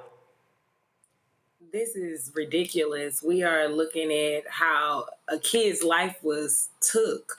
Even though he committed suicide, their decisions impacted this young man's life just being gone and his family having to grieve and go through all these things.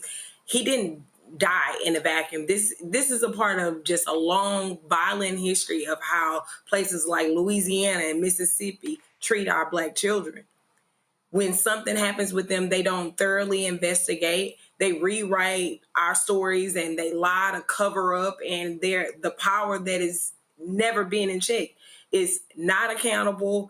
And until we confront the history and change it and make sure that for kids like Lacey, we are doing something to hold these people accountable, I don't know how we go forward with raising our children and they're in these environments where we can't trust the police, we can't trust the reporting of the incidents that are happening. It just doesn't make sense to me. Nyambe?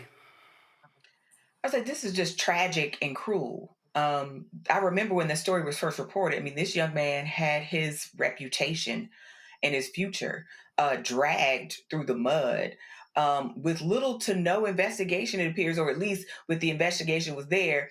For whatever reason, it seems like someone was intent to ruin this young man's future when, by all accounts, all he wanted to do was play football. And he did that at a very high level and had his whole future ahead of him. And not just his future, the future for his family. He had a younger brother and others who were counting on him.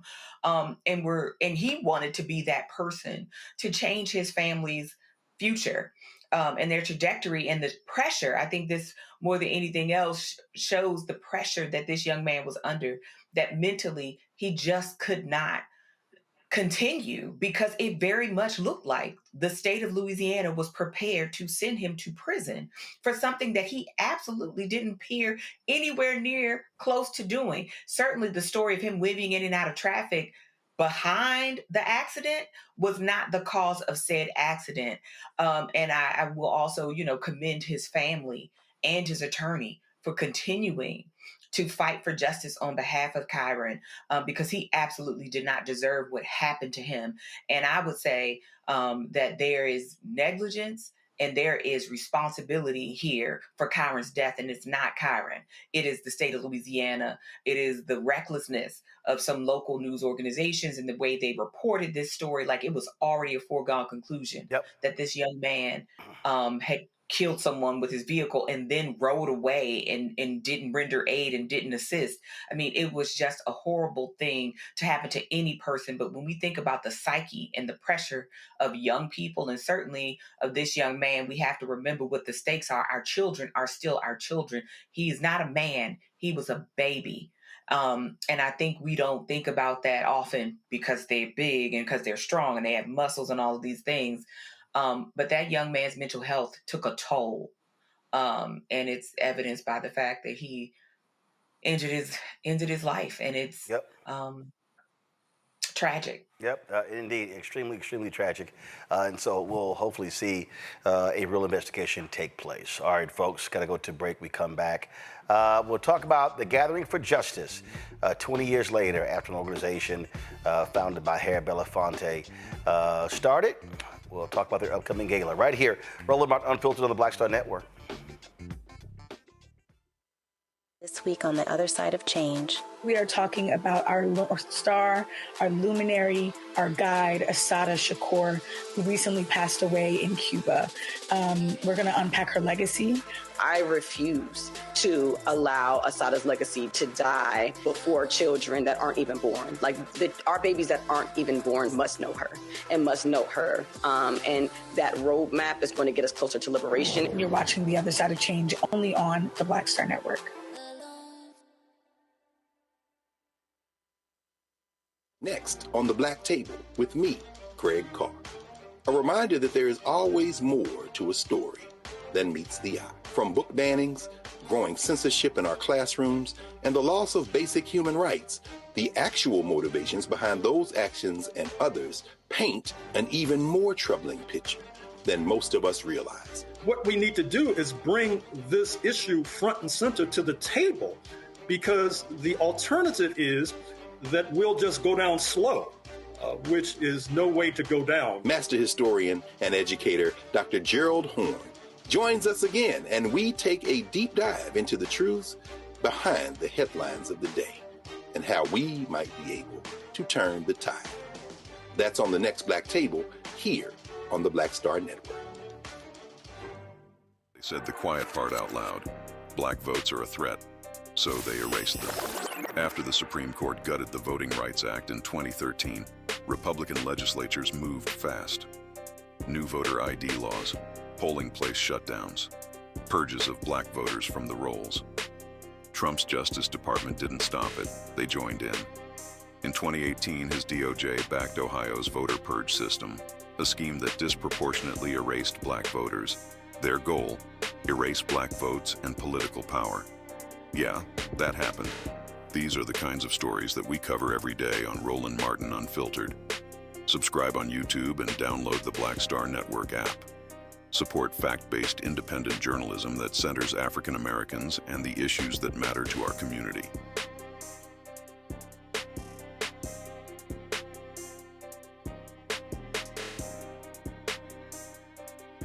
Hey, this is Motown recording artist Kim. You are watching Roland Martin Unfiltered. That boy, he always unfiltered though. I ain't never known him to be filtered. Is there another way to experience Roland Martin than to be unfiltered? Of course he's unfiltered. Would you expect anything less? Watch what happens next.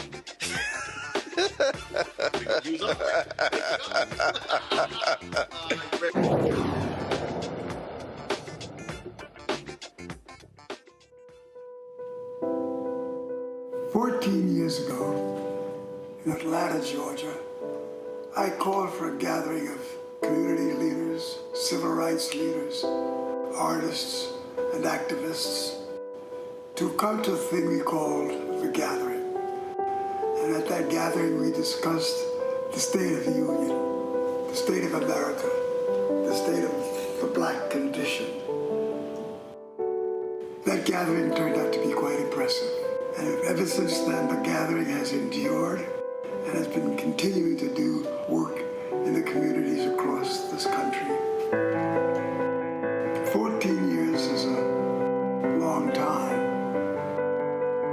and I am honored and pleased to see that this little idea has blossomed into a movement, primarily pioneered by a young woman by the name of Carmen Perez.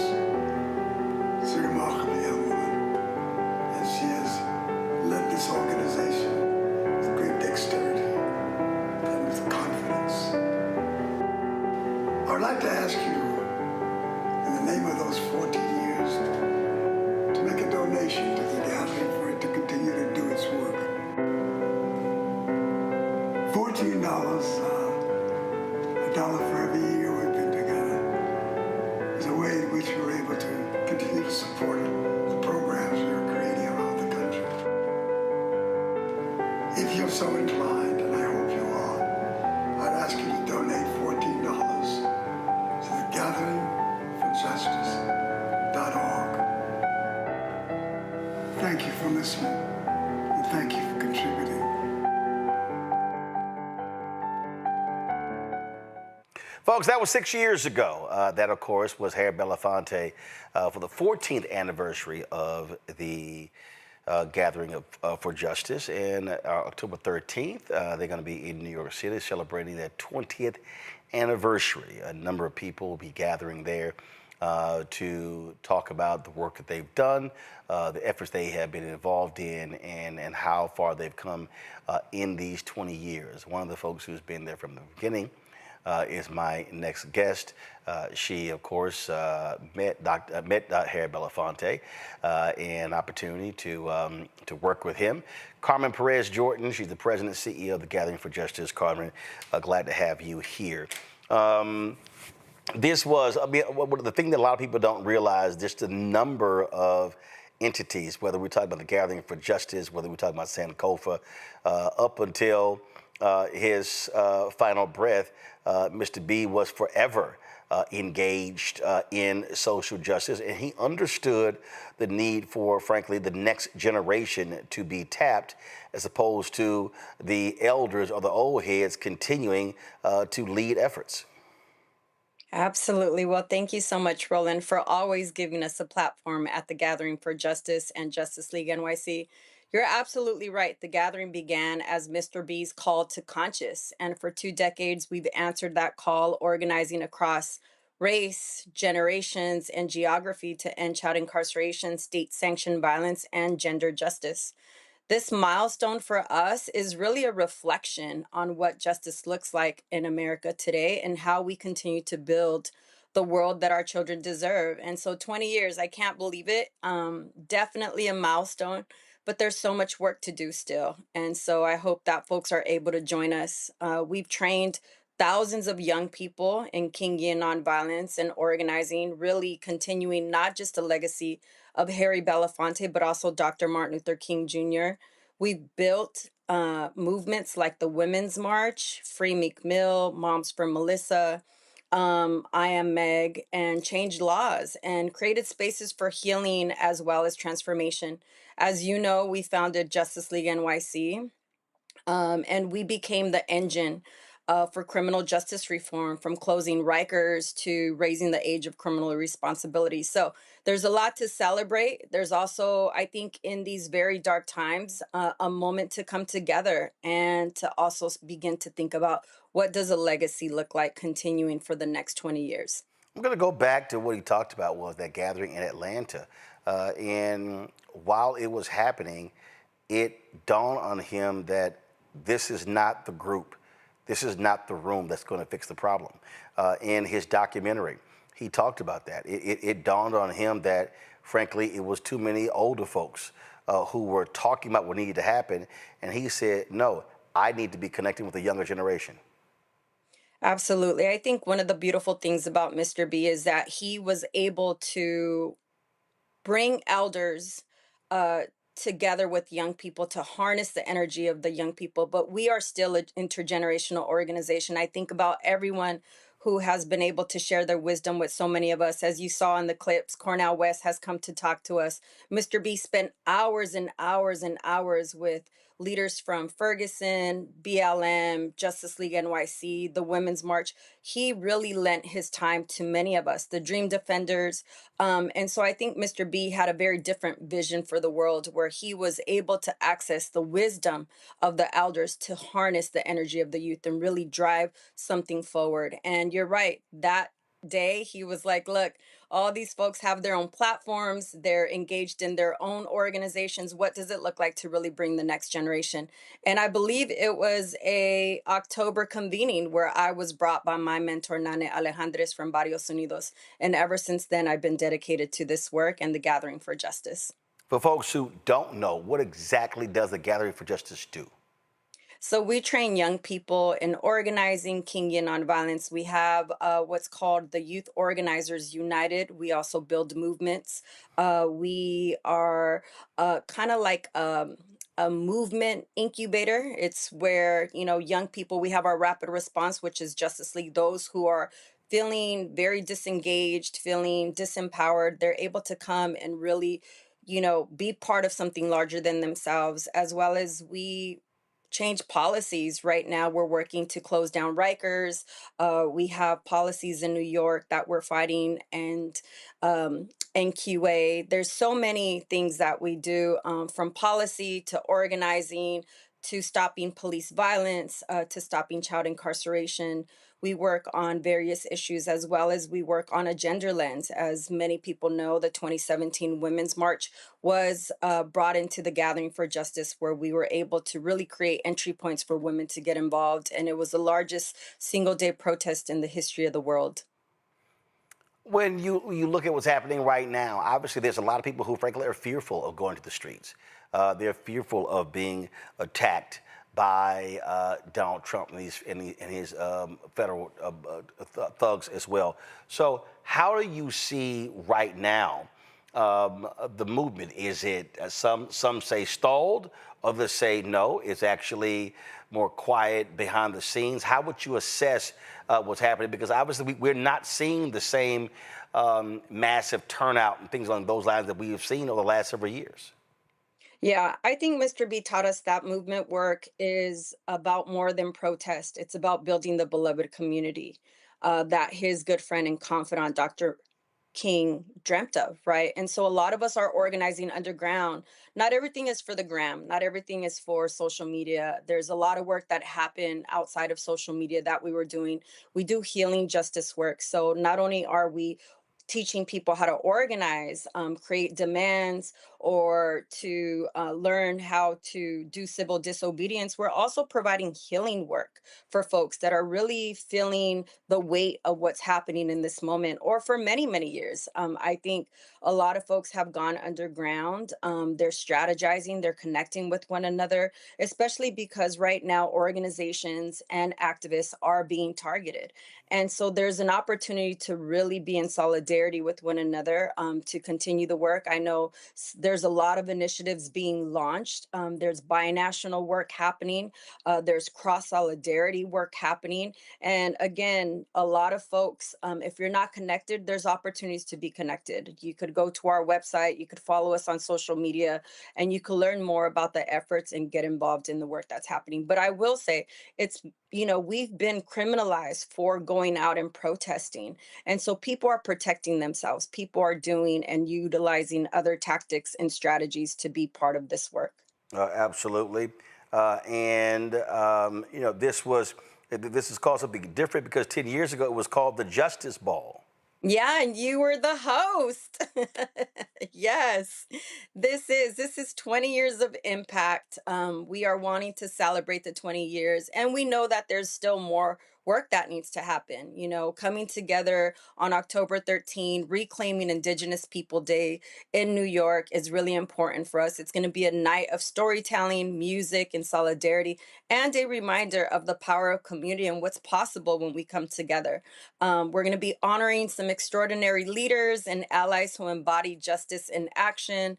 We have Zakia Shakir Ansari, who's the executive director of Alliance for Quality Education. She's one of our Justice League members, as well as Desiree Perez, CEO of Rock Nation, and our elder, Danny Glover, who has always guided us. He's always been there really supporting the work that we do, as well as Desiree, who has been somebody who we've been working with through United Justice Coalition.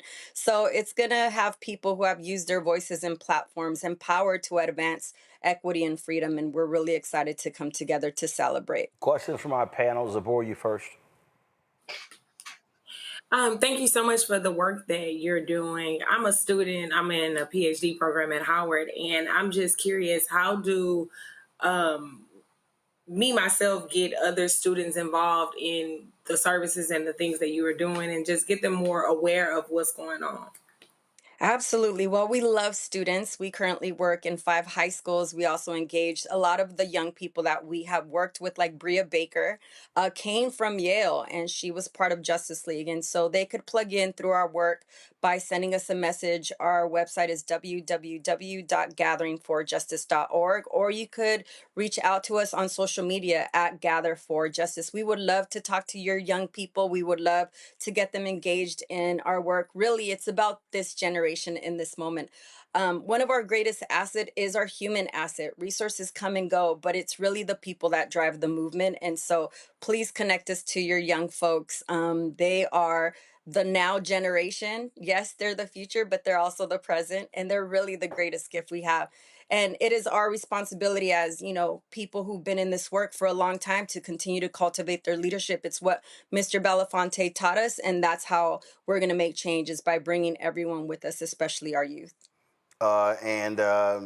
You're right. And so I was pulling this up.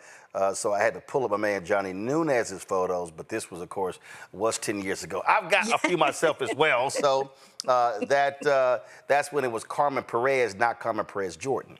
Oh my God, yes, that's not with babies. It's a very different movement when you're a mama, because they come first. Absolutely. Omekongo? Thank you so much for the work that you're doing. And as a college professor, I know that there's some college students who'd be interested in your work as well.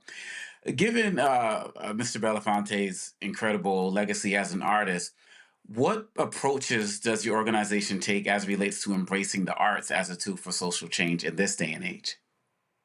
Well, that is actually part of our core values. It's the way it's in the fabric of the organization. Mr. Belafonte taught us that artists are the gatekeepers of truth, their civilization's radical voice. And so we partner with artists who are called artivists. We actually have a song called I Believe that was put together by some of our activist artivists, Karis LeVay, My Son Lennon, as well as Jackie Cruz and FIFA. And so art is immersed in all the work that we do, not just music, but also any type of art, video. The way in which we tell stories has always been through music, through videos, through, collective art and storytelling. We also have a film called Following Harry, especially if you are all professors. This is a film following Mr. Belafonte, the last 14 years of his life, connected to contemporary artists and activists. And you really get to see a behind the scenes of his mentorship to our generation. And so that's also a great film to share with your students as well. Niambi.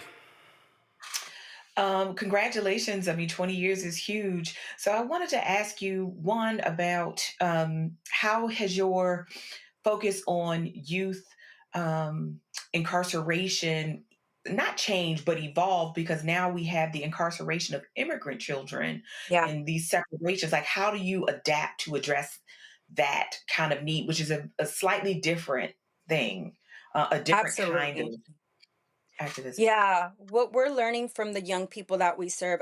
We also work on stopping police violence. So I really appreciate the conversation you all had earlier, right? And what that does, how we criminalize young Black boys or young Black children who seem to perceive to be older.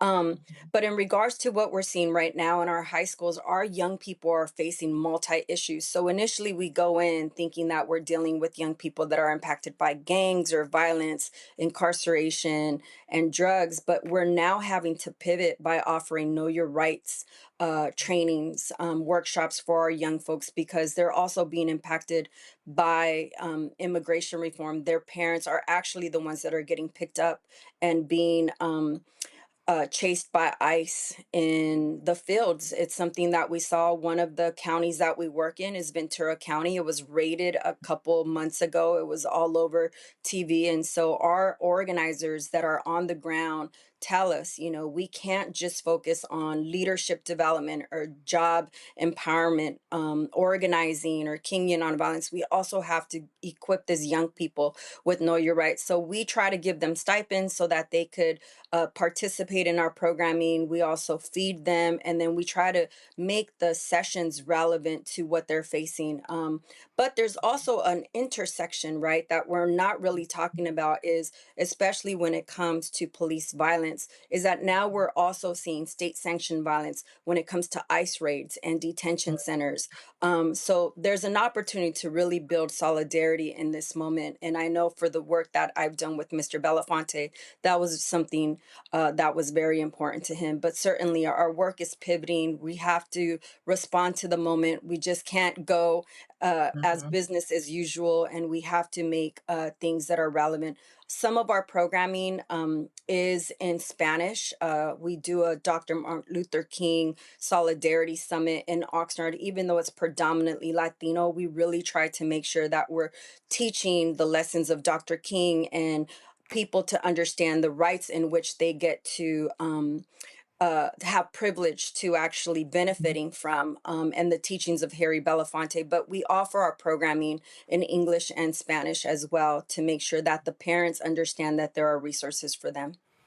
This, of course, was a photo we took that night, me and Mr. B, that night. It was November 9th, 2015. Yes, I always have my archives going. And in fact, so this, folks, who you see the show when we normally in our living room area, so that portrait you see right there, that actually was auctioned that night. I should have bought it that night. It probably would have cost me a lot less money than what I did. But that was a piece that was being auctioned that night. I love the piece. And so the sister who did it, when we opened our studios here, I commissioned a second one done. That's the exact same one that was that night. Obviously, mad respect for Mr. B. He's passed away April 25th, 2023. It has certainly been, of course, we had celebration of life a year later on his birthday at Riverside Church. But obviously, Carmen, someone who was such a towering figure, it still must be difficult having him not physically with us. Yeah. I saw the video that you shared and I got a little emotional. I think in these moments I pray for him to speak to me, and then I'll start reading his book, and there you have it, all the answers that you prayed for in his book. But there's a lot of moments where I miss him. I was in the office with him almost every day. Friday nights were probably my favorite, where he would put on his music, his sounds of Africa, and I would play my hip hop and we'd exchange. He'd give me some rum that kind of burns my my esophagus, burned my chest, but we would talk, and I just loved being in the office with him. I learned so much. If you asked him a question, he took 3 hours to answer it because he gave you a historical analysis. He wanted you to really know how we got to the moment. I think right now a lot of people need his wisdom, and that's why I really encourage people to watch the film Following Harry. Follow our work as well at the Gathering for Justice and get involved. There's a lane for everyone. He would always say, whatever gift you have, bring that to the movement. And there is definitely room for all of us during these times. And I feel like we want everyone to be part of this moment and to attend the gala, especially because, we are in dark times and we need each other more than ever. Where can Following Harry be watched? So if you reach out to me again through the gathering for justice.org email or website, you can we could respond to you and support you in actually finding the film. We are collaborating with universities to offer the film. And so again, reach out to us at the gathering and we'd be more than happy to connect you to the filmmaker, Suzanne Rostock, as well as Frankie, who is one of the lead producers, Frankie Nassau. The Gathering for Justice is working with the Following Harry team to make sure that this film gets out to the world, especially because the answers are there. He was speaking directly to us, even though it was 14 years ago, 7 years ago when they were filming. He is talking about what we are currently facing in this moment. Absolutely. And so I saw it. I forgot where I saw it, but I want to actually see it again. So Yeah, I'm going to send you a message, Roland. all right, let's do that. We're going to close it out. This was actually something put together for his birthday. So, folks, go to my iPad, y'all. Check this out. We've been fighting for a long time, and the battle ain't won. We've been fighting for a long time, and the battle ain't won. I believe we will. I believe that we will win. I believe we will. I believe. Me too.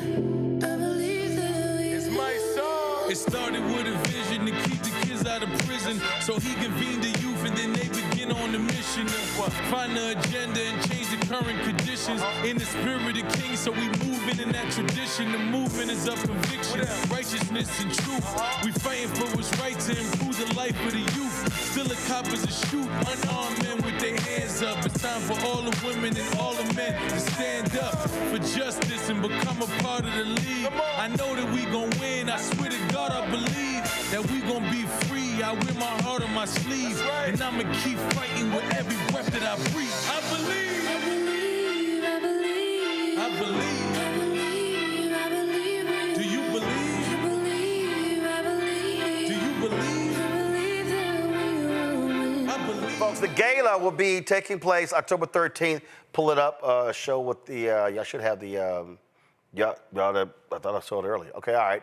So if people want to attend, where do they get information? But if they can't attend, how can they still support the Gathering for Justice, Carmen?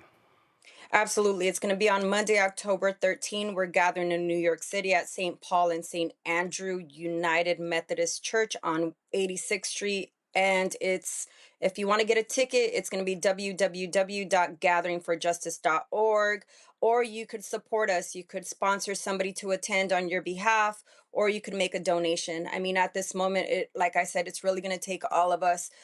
We fund us, and so we're hoping to celebrate together, and we would really love all of you to join us. Again, help us carry this legacy forward. It belongs to all of us and the generations to come. Absolutely.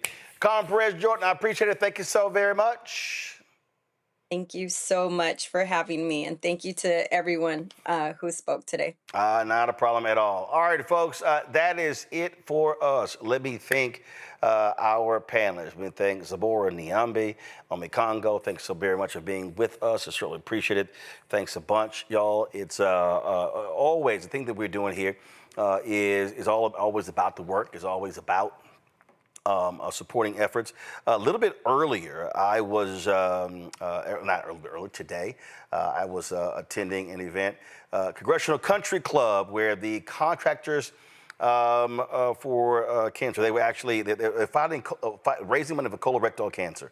And I was invited to play in a golf tournament, congressional. And, this is something that we don't obviously talk a lot about. We know, of course, our dear friend Chadwick Boseman passed away, and so I had a chance to catch up with one of the organizers, and so they just talked about this golf tournament and what they do to raise money to deal with the issue of colorectal cancer. All right, so check this out. Tell us about CAC. CAC is Contractors Against Cancer. We're raising money for colorectal cancer. We had a tremendous event the last 2 days, a concert, auction, and golf today at Congressional Country Club. If you want to be involved, www.contractorsagainstcancer, all one word.org. All right, and how long you been having the tournament? This is our second year. Second year? Yep. Second year. And so this year raised how much? About $750,000. And what's going to be your goal for next year? We're going for $1 million. All right. Go for $1 million. All right, then. Give us correct spelling, first, last name. Doug Riley, R-I-L-E-Y. Gotcha. And title? I am the chairman of the Contractors Against Cancer group. There we go. All right. Doug is a man of many words. But again, they raised $750,000. It was great to see so many people out there, folks I know. And again, these efforts, and we talk about this all the time. Last week, Alex English had his golf tournament, Nancy Lieberman Klein, Warwick Dunn, so many different people. And there's so many different organizations and charities that are benefiting from this. And so this was a huge one, again, for the second year to raise $750,000. And don't forget, if you are a brother or get a sister, get your colonoscopy. Please get it done. Did have mine done earlier this year. Get your colonoscopy done, please. Do not put it off. I don't care if you are a woman as well. We often talk about men not getting colonoscopies, but women also get colonoscopies as well. So those things are important.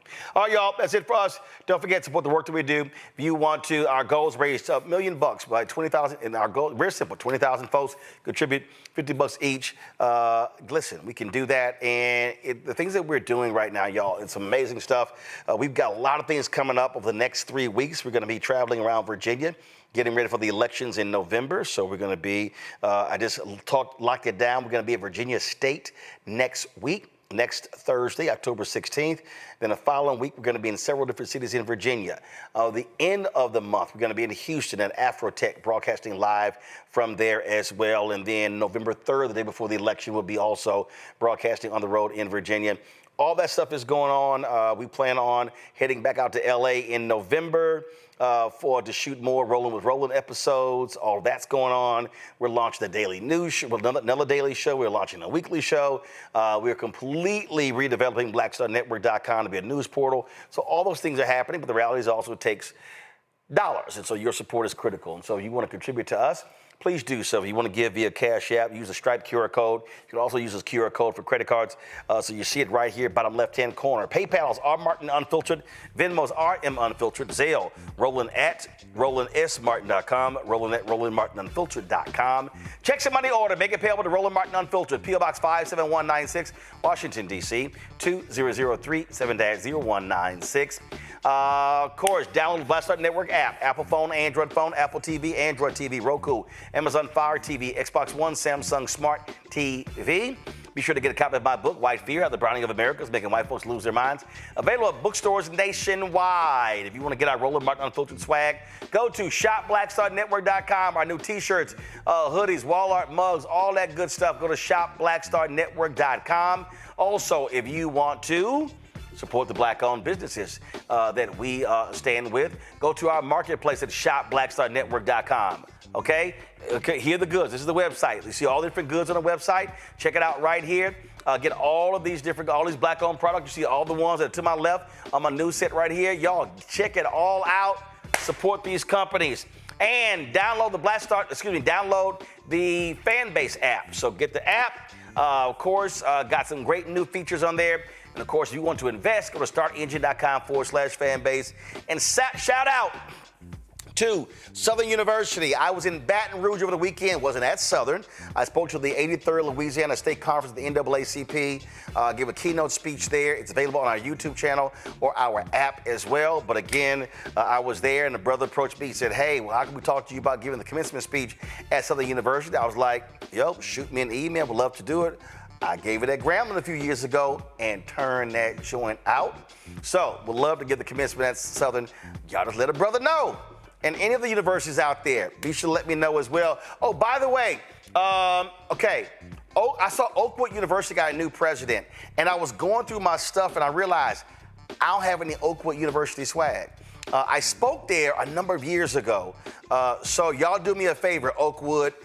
Send me a crew neck or send me a golf shirt. Send me some swag. because I told y'all, I only wear swag, HBCU swag on this show, places that I visited. Of the 107 HBCUs, I've actually been to 58 of them. And so we're rocking the gear. And so, y'all, Oakwood, hook me up. So one of y'all graduates, y'all let them know to send me some stuff I'll wear on the show. But I saw that again when I saw their new, I'm reading this thing right here. I saw their new president. So that's it right there. So I'll wear somebody else's shirt tomorrow. So we'll see. All right, y'all. Matter of fact, y'all do me a favor. Y'all hit me on social. Let me know what school y'all want to see me wear some swag tomorrow. All right, I got to bounce. I'll see y'all tomorrow. Holla!